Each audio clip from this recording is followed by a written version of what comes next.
Welcome back to the deep dive. Today, we're not just looking at the cool pictures satellites send back. We're actually digging into how these incredible machines get built in the first place, how they survive. Right. It's this whole journey from, a concept, a blueprint, all the way to orbit. We're talking about the engineering, the insane testing, everything needed for these things to just exist out there in the void. Exactly. We're focusing on how NASA forges these satellites. They're not just machines. They're like million-dollar survivors built for silence and, well, survival. And if you use GPS or check the weather or even look at those amazing deep space pictures, you're basically relying on these things. And the paradox is fascinating, isn't it?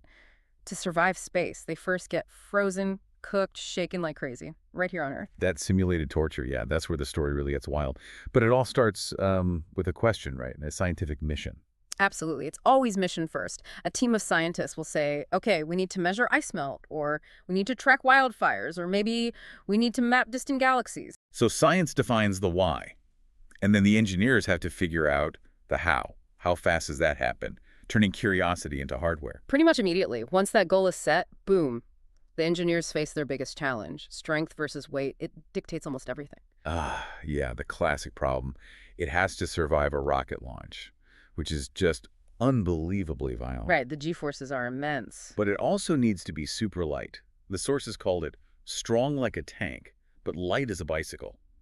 How on earth do they pull that off? Well, that's where the material science gets really clever. They lean heavily on things like titanium, special aluminum alloys, and especially carbon fiber composites. Carbon fiber, okay. Like in racing bikes or something. Sort of, yeah, but think way more advanced. It's often woven, layered, makes it incredibly strong, like 5 times stronger than steel sometimes, but it weighs, a fraction of it.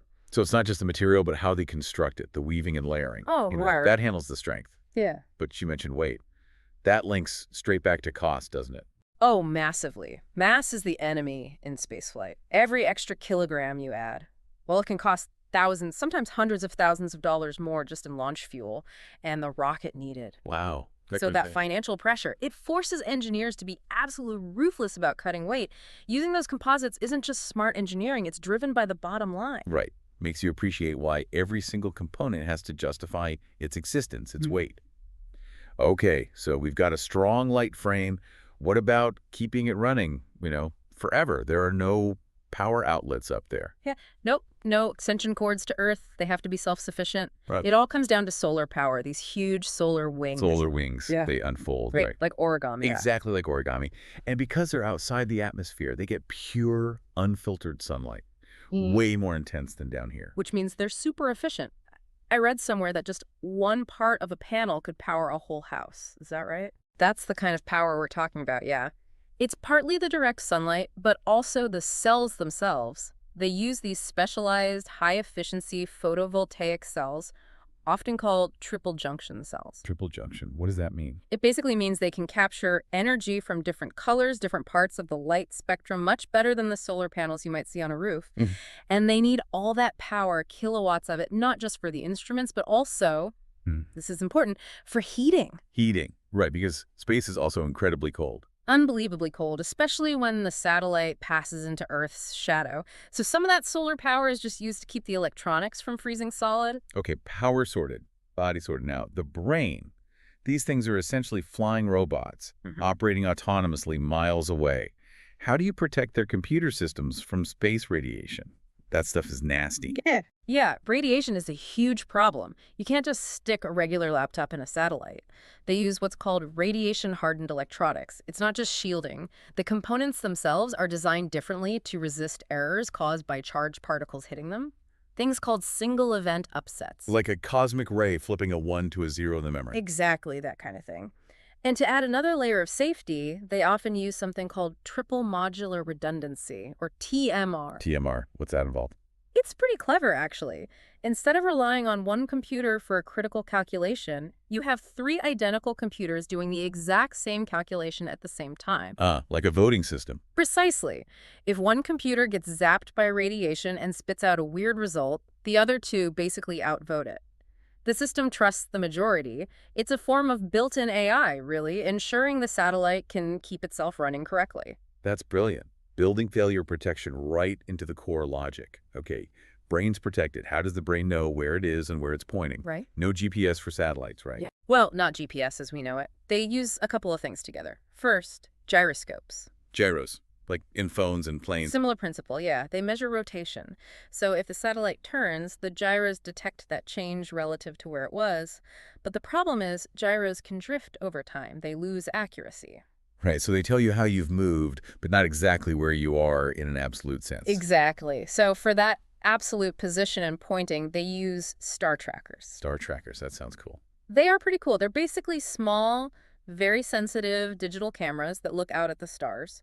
They identify specific patterns, constellations, and use them like celestial landmarks. So, like using the stars for navigation, the old-fashioned way, but automated, a sort of cosmic GPS. That's a great way to put it. By measuring the precise angles to known stars, the satellite knows exactly which way it's oriented in 3D space. And this is where the precision becomes absolutely critical, isn't it? The source material really stressed this. If the satellite is off by even 1 degree, the whole mission could be useless. Oh, absolutely. 1 degree sounds tiny, but when you're looking at something hundreds of miles away on Earth or millions of light years away in space, That 1 degree means you're missing your target completely. by miles, potentially. If you're supposed to be imaging a specific storm system or a particular galaxy, being off by a degree means your expensive camera is pointing at empty space or the wrong patch of ground. That's why the testing is so intense. It has to hold that pointing accuracy perfectly. Which brings us nicely to that testing phase, the torture chamber, as you called it, where they earn the right to fly. Let's start with the shaking, the vibration test. Right. This simulates the roughest part of the journey, the launch. They literally strap the finished satellite onto a massive vibration table. Think of it as a giant, highly controlled earthquake machine. Yikes. And they shake it violently, subject it to G-forces and vibration frequencies far worse than it should actually experience during a real launch. Every single component, every solder joint, every wire has to prove it won't shake loose or break. Okay, so survive the earthquake. But that's just the first few minutes. Then comes the really extreme part, the temperature test, the thermal cycling. Yeah, this one's brutal. It tests how the materials handle the extreme temperature swings of space. They put the satellite inside a huge thermal vacuum chamber, TVAC they call it. So empty space conditions, basically. No air. Exactly, total vacuum. Then they start the cycle. They plunge the temperature down, way down, often to minus 150 degrees Celsius. Minus 150°C, that's unbelievably cold. Colder than anywhere on Earth. And then, almost immediately, they crank up the heat lamps inside the chamber and roast it up to plus 150 degrees Celsius. Wait, so it goes from minus 150 to plus 150? A 300-degree swing? Just like that. How does anything survive that without cracking or warping? That goes back to the clever materials, especially those carbon composites. They're designed to have a very, very low coefficient of thermal expansion. Meaning they don't really shrink or expand much with temperature changes? Exactly. They stay incredibly stable. This test ensures that even with those wild temperature shocks, sensitive things like telescope mirrors or communication antennas stay perfectly aligned. There are only 2 outcomes here. Pass or go back for a rebuild. No. Almost good enough. Force failure on Earth to guarantee success in space. Makes sense. Okay, so it survives the shaking, survives the freezing and boiling. Now it's ready, but there's one more phase, right? The clean room. This part blew my mind. Ah, yes, the clean room protocols. It seems almost counterintuitive, doesn't it? You've just proven it can handle massive forces and temperatures, and now you're worried about dust. Or less than dust. The source said even a human fingerprint could cause failure. A fingerprint, seriously. Seriously. Technicians have to wear full bunny suits, head to toe. It's not just about visible particles, it's about molecular contamination. Oils, residues. So what does the oil from a fingerprint actually do in space? It changes the thermal properties of the surface it's on. Specifically, its emissivity, how well it radiates heat away. If a patch of surface can't radiate heat properly because of fingerprint oil, It could overheat. Yeah. Even that tiny spot. that tiny spot could cause a critical component underneath to overheat and fail, months or years into the mission. So yes, after surviving simulated launch and extreme temperatures, a smudge of skin oil could theoretically kill the mission. Obsessive cleanliness is crucial. Wow. That really highlights the insane level of detail involved. Okay, so it passes the clean room inspection. What's next? Packing it up. Pretty much. It gets carefully loaded into the rocket, specifically inside the payload fairing. That's the nose cone, basically. Right, the pointy bit at the top. That protects it during the climb through the atmosphere. Exactly. Protects it from the air pressure, the friction heating, all the stress of ascent. And then launch. The sources described it so starkly. Flames, thunder, silence. It's a powerful sequence. The launch itself is all noise and fury, immense stress on everything.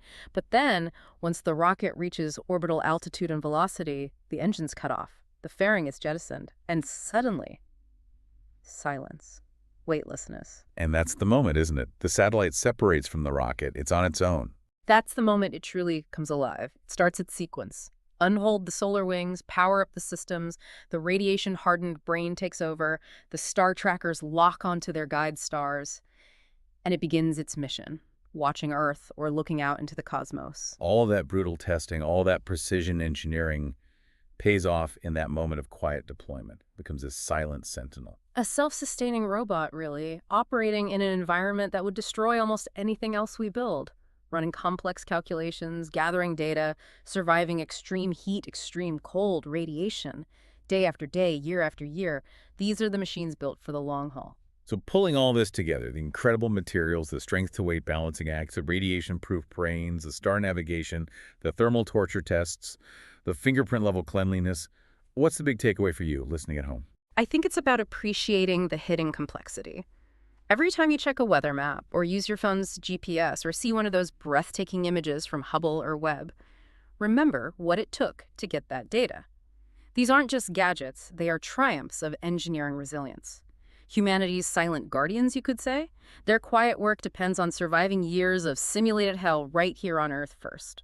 So maybe the next time you rely on that data, just take a second. Think about the sheer, uncompromising effort required to make sure that signal reaches you, untouched by the extremes of space. Because for these orbital survivors, anything less than perfection, anything less than total survival, just isn't an option. Something to mull over, perhaps.